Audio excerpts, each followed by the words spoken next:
नमस्कार, स्वागत है आपका फायदेमंद फंड्स में। और आपको मार्केट को देख करके थोड़ी सी चिंता व्यग्रता हो रही होगी, तो वो सब कुछ सॉल्व करने की कोशिश करेंगे। और आज हम आपकी मुलाकात जिनसे कराने वाले हैं, पहले उस फंड के बारे में बता दें। उसका नाम है union long term equity fund. ये एक एलएसएस फंड है और इसके बारे में हम बातचीत करेंगे जो हमारे हार्दिक वोरा साहब हैं, जो इस म्यूचुअल फंड के इक्विटी के को हेड हैं और बहुत लंबा, कम से कम 15 साल का अनुभव है। और इस अनुभव के ज़रिए हम ये समझने की कोशिश करेंगे कि मार्केट पे और क्या व्यू हो सकता है, साथ ही इस फंड की खूबियाँ क्या हैं और इसमें क्यों निवेशित रहना चाहिए, और जो लोग नया निवेश करना चाहते हैं उनको क्यों इसमें निवेश करना चाहिए। हार्दिक सर, बहुत बहुत स्वागत है आपका सीएनबीसी आवाज़ पे। थैंक यू नीरज जी, हमें आमंत्रित करने के लिए। पहला सवाल तो सर, हमारे तमाम निवेशक दर्शकों को ये चिंता हो रही कि मार्केट बहुत ज़्यादा वोलेटाइल हो रहा है, बड़ा उतार चढ़ाव दिखा रहा है। क्या आप लोगों को भी चिंता हो रही है क्या?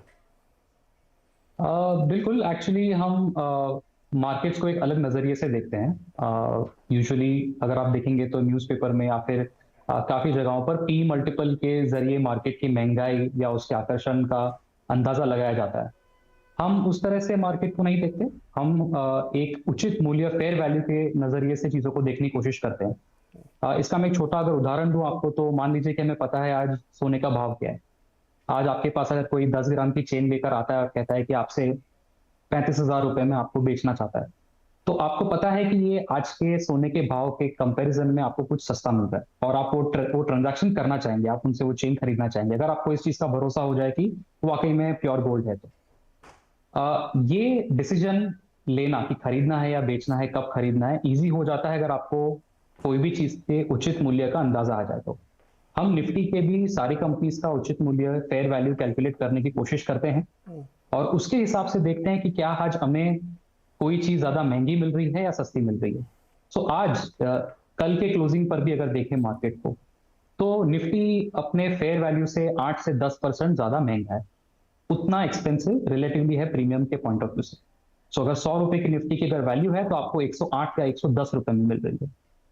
अब जो चीज अच्छी है, जो फास्ट ग्रो कर रही है, वो जाहिर सी बात है थोड़ी महंगी मिलेगी, आपको एक्स्ट्रा प्रीमियम पे करना पड़ता ही है। और ये प्रीमियम पिछले 12 से 18 महीने में काफी गिर चुका है। अगर हम ये सेम कॉन्वर्जेशन एक साल पहले करते तो ये प्रीमियम 18 से 20% के आसपास था, वो आज गिर के 8 से 10% हो गया है। लेकिन थोड़ा एक्सपेंसिवनेस मार्केट में है। सो वो हम काफी टाइम से देख रहे हैं। पास्ट में अगर आप देखें, एक साल का रिटर्न भी देखें मार्केट का, तो ब्रॉडली फ्लैट या माइंड काफी मीगर रिटर्न दे रहा है मार्केट। बट हमारी इकोनॉमी ग्रो कर ही रही है साल से। तो एक टाइम करेक्शन हुआ है मार्केट में। थोड़ी ये टाइम करेक्शन एक्सपेक्टेड थी और हुई है। थोड़ी शायद से और बाकी है, बट यहाँ से मार्केट का बॉटम हमें बहुत दूर नहीं दिखता। शॉर्ट टर्म में वॉलेटिलिटी रहेगी, बट इन्वेस्टर्स को लॉन्ग टर्म पर फोकस करना चाहिए। बहुत ही बढ़िया समझाया आपने हार्दिक जी। और एक टाइम फ्रेम के बाद ये सब चीज़ें अपने आप में रीबैलेंस हो जाती हैं, एवरेज आउट हो जाती हैं। तो इसलिए 8-10% का प्रीमियम आप टाइम नहीं कर सकते कि कहाँ पे होगा। एक सवाल और है हार्दिक सर, दुनिया में एक इंडेक्स ट्रैक किया जाता है जिसमें इक्विटी और डेट को मिक्स करते हैं। 60% इक्विटी होती है और 40% डेट होता है। ब्लूमबर्ग एजेंसी इसको ट्रैक करती है। इस बार मतलब 2022 के हम लोग क्लोजिंग पे खड़े हैं, इस बार उस इंडेक्स ने भी 17% का अंडर परफॉर्मेंस किया है। यानी ना तो डेट में पैसा बनाया लोगों ने, ना इक्विटी में बनाया, क्योंकि शायद महंगाई भी बढ़ रही थी और रेट ऑफ इंटरेस्ट भी बढ़ रहा था। क्या ये पूरी तस्वीर 2023 में पलट जाएगी? पहले मैं इस चीज के मैं दो तरह से जवाब देता हूँ। पहले की हुआ क्या है लास्ट एक साल में। आप अगर इनफैक्ट कोविड के पहले से और अभी तक का हमारे इकोनॉमी का सफर देखें, हमारी इकोनॉमी ने नॉमिनल बेसिस पे 10.5% के आसपास का रिटर्न दिया है, ग्रोथ दी है। 10.5% की CAGR ग्रोथ है। इसके सामने हमारे इक्विटी मार्केट्स ने 14 से 14.5% के आसपास CAGR रिटर्न दिया है। यानी कि मार्केट्स हमारे व्यवसाय, हमारे इकोनॉमी की ग्रोथ से ज्यादा तेजी से चल चुके थे और अभी भी थोड़े प्रीमियम पे है, जैसे मैं बता रहा हूँ। तो 2022 का साल रहा है, वो एक नॉर्मलाइजेशन का साल रहा है।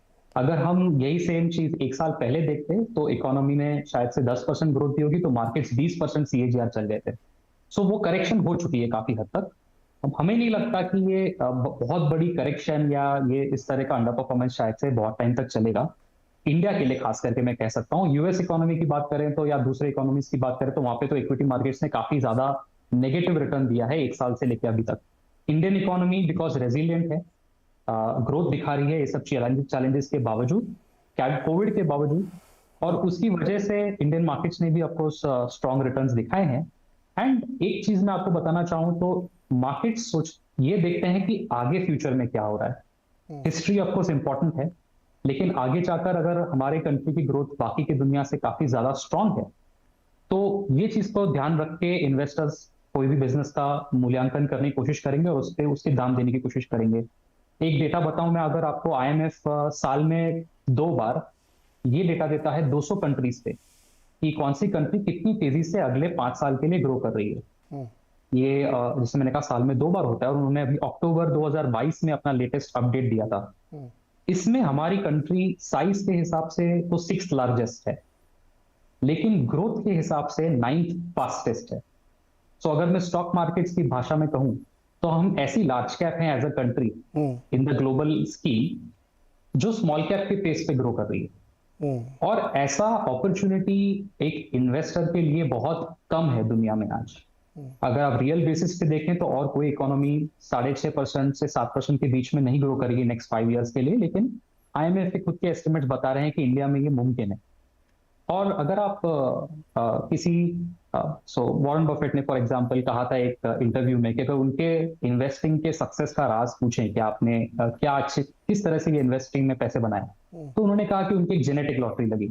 वो अमेरिका में उस समय इन्वेस्टिंग करना शुरू कर रहे थे जब ग्रोथ बहुत अच्छी थी इकोनॉमी की। वो कोई ऐसी कंट्री में नहीं थे जहां पे ग्रोथ स्लो थी। तो आज एक एवरेज इन्वेस्टर के लिए यही बेनिफिट है। मुझे नहीं लगता कि शायद से हमें ये सोचना चाहिए कि आने वाले 1 साल में क्या होगा। हमें लॉन्ग टर्म के बारे में देखना है कि नेक्स्ट डेकेड इंडिया का डेकेड है। We are the fastest growing economy. हमारी इकोनॉमी की ग्रोथ वाकई में टॉप, जैसे मैंने कहा कि 5 सालों के लिए from a third party agency के हिसाब से अगर इतनी तेज ग्रो कर रही है, जाहिर सी बात है हमारे इंडियन स्टॉक मार्केट्स भी वही रिटर्न देंगे ओवर द लॉन्ग टर्म। शायद से आने वाले 1 साल में थोड़ी मार्केट में थकावट हो सकती है, थोड़ी वॉलेटिलिटी होगी। इसलिए हम इन्वेस्टर्स को हमेशा कहते हैं कि स्टैगर करके पैसे डालिए, एक साथ पैसे मत डालिए, लेकिन इन्वेस्टेड रहिए। आई थिंक 2022 एक नॉर्मलाइजेशन वाला ईयर था। 2023 शायद से वो ऐसा ना हो, तो मेरी एक्सपेक्टेशन है। बट लॉन्ग टर्म के पॉइंट ऑफ व्यू से अगर बात करें तो इन्वेस्टर्स को सोचना नहीं चाहिए। आई थिंक हमारी इकोनॉमी बहुत तेजी से ग्रो कर रही है और हमें उसका लाभ उठाना चाहिए। बिल्कुल सही कहा हार्दिक सर। मैं आपके समर्थन में अपने दर्शकों, जो लोग शो देख रहे हैं, उनको ये कहना चाहता हूँ कि जब 2022 की शुरुआत हो रही थी तो यूएस के जो टॉप 4 बैंक और ब्रोकरेजेस हैं, उन्होंने ये प्रिडिक्ट किया था कि S&P 500 4900 होगा, और आज वो 22% नीचे है। तो मार्केट को प्रिडिक्ट करना, ज्योतिषी बन जाना और बॉटम पकड़ लूँगा मैं, ये सब चक्कर में मत पड़िए, क्योंकि लंबे समय में ये सब एवरेज आउट होकर सेम हो जाता है। मैंने एक बार एक 20 साल का चार्ट देखा था HUL और ITC का, दोनों का सेम रिटर्न था, लेकिन करंट प्राइस पे देखे तो बहुत डिफरेंस था। तो मार्केट में कई बार एवरेजेस बहुत अच्छे से प्ले करते हैं। तो हार्दिक सर, ये तो आपने बहुत बेहतर समझा दिया कि आउटलुक क्या है और हमारे दर्शकों के जो फंड मैनेजर साहब है वो कैसे देख रहे हैं मार्केट को। लेकिन अब आते हैं फंड पे। Union long term equity fund एक ELSS फंड है। इस फंड में की विशेषताएं क्या है और किसी को इसमें क्यों निवेश करना चाहिए? ELSS प्रोडक्ट के बारे में आई थिंक दर्शक और सब जानते हैं अच्छे से। ये टैक्स सेविंग का एक बेनिफिट देता है। आप ऑफ कोर्स 3 साल का लॉक इन होता है इस प्रोडक्ट में, और क्योंकि इसमें 3 साल का लॉक इन है, हम इन्वेस्टिंग भी उसी तरह से करते हैं। ये सोचकर करते हैं कि लॉन्ग टर्म में ऑफ कोर्स कौन सी बिजनेसेस हैं, कौन से व्यवसाय हैं जो तेजी से ग्रो करेंगे। हमारे फंड हाउस में हम 2 चीजें करते हैं जो बहुत हमारे फंड हाउस के लिए थोड़ी यूनिक है, या फिर हम उस पर ज्यादा ध्यान देते हैं। वो है कंपनीज हम कैसे चुनते हैं जिसमें हम इन्वेस्ट करें, और फिर हम पोर्टफोलियो कैसे बनाते हैं। तो 2 विशेषताएं हमारे स्टॉक सिलेक्शन को लेकर और पोर्टफोलियो कंस्ट्रक्शन को लेकर है। अगर दोनों विशेषताओं पे अगर एक एक करके बात करूं, हम, जैसे मैंने शायद से पहले से ही बता दिया अभी, कि निफ्टी की हम कंपनीज पे उसके उचित मूल्य का वैल्यू निकालते हैं और उसके ऊपर डिसाइड करते हैं कि इन्वेस्ट कब करना चाहिए। यही सेम चीज हम हमारे सारे पोर्टफोलियो की जो कंपनीज है, 180 कंपनीज के आसपास हमारे पास फंड हाउस यूनिवर्स में कंपनियां हैं, उसके ऊपर हम उनके एक उचित मूल्य का एक अंदाजा लगाकर फिर इन्वेस्ट करते हैं। ये चीज से हमें फायदा ये होता है कि हमें पता चलता है कि कौन सी कंपनी को शायद से आपको P मल्टीपल पे महंगी दिख रही है, वैल्यूएशन महंगी दिख रही है, लेकिन वो वैल्यूएशन एक्चुअली जायज है। अगर आप उस कंपनी पे 4 या 5 साल तक इन्वेस्ट करें, होल्ड करें, तो आपको उतना पैसा बन के आएगा। क्योंकि जो कंपनी की जो फेयर वैल्यू, जो उचित वैल्यू होती है, उसको हम कैलकुलेट करने के लिए क्या क्या चीजें लेते हैं। वो कंपनी अपने प्रमोटर्स के लिए, अपने इन्वेस्टर्स के लिए कितना पैसा बना के दे रही है, तो रिटर्न ऑन इक्विटी क्या है, वो कंपनी कितनी तेजी से ग्रो कर रही है, वो कंपनी की बिजनेस में वॉलेटिलिटी कितनी है। दो बिजनेसेस सेम हो सकते हैं लेकिन एक बिजनेस शायद से ज्यादा वॉलेटाइल है, ज्यादा उसमें ज्यादा रिस्क हो, उसको भी हम उसमें नंबर्स में डालते हैं। और ऑफ कोर्स जो ब्याज दर है हमारे गवर्नमेंट सिक्योरिटीज, उसको ध्यान देते हैं। और ये 4 चीजों के बेसिस पे हम कोई भी कंपनी का एक वैल्यू निकालते हैं। इससे हमें ये पता चलता है कि शायद से कोई कंपनी, जैसे मैंने फेयर वैल्यू का पता लगाया आपको, कि कोई चीज 100 रुपए की हो, आप शायद से उसे 120 रुपए या 150 रुपए भी देना चाहें, क्योंकि उसकी फेयर वैल्यू ग्रो उतनी तेजी से कर रही है। सो ये एक खासियत है हमारे पास। तो हम कोई भी कंपनी को महंगा जस्ट कोई नंबर्स देखकर उसको नकार नहीं देते, हम उसकी स्टडी करके समझते हैं कि क्यों वो महंगा है, और अगर उसकी उचित वैल्यू एक्चुअली में वो तेजी से ग्रो कर रही है तो हम शायद से वो प्रीमियम पे करने को भी तैयार हैं। तो ये एक यूनिकनेस हमारे स्टॉक सिलेक्शन में है। पोर्टफोलियो कंस्ट्रक्शन की तरफ आए तो ये फंड डाइवर्सिफाइड फंड है, ये लार्ज, मिड और स्मॉल के बीच में इन्वेस्ट करता रहेगा। करंट सिचुएशन में कुछ 73% के आसपास लार्ज कैप में इन्वेस्टमेंट है।